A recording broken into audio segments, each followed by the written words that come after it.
Big Bash শেষ হয়েছে গত ২৫ জানুয়ারি।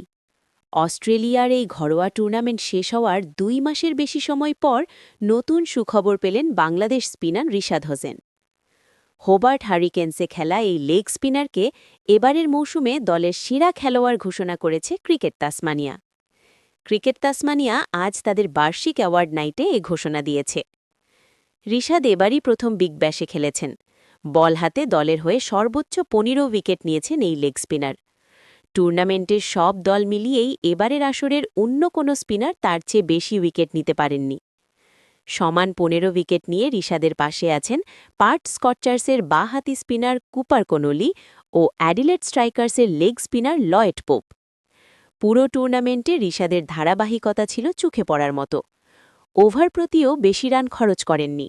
টুর্নামেন্টে তার ইকোনমি মাত্র ৭.৮২। দলের সেরা খেলোয়াড় হতে রিশাদের সঙ্গে মনোনয়ন পেয়েছিলেন ব্যাটসম্যান নিখিল চৌধুরী, ২ পেসার নাথান এলিস ও ক্রিস জর্ডান। ব্যাট হতে টুর্নামেন্টে ৩০৭ রান করেছেন নিখিল, ১৪ উইকেট নেন অধিনায়ক এলিস আর জর্ডান ৭টি। তাঁদের টোপকে শেষ পর্যন্ত স্বীকৃতিটা পেলেন বাংলাদেশের রিশাদ। প্রতিবছর ক্রিকেট তাসমানিয়া বিভিন্ন ক্যাটেগরিতে এই পুরস্কার দিয়ে থাকে।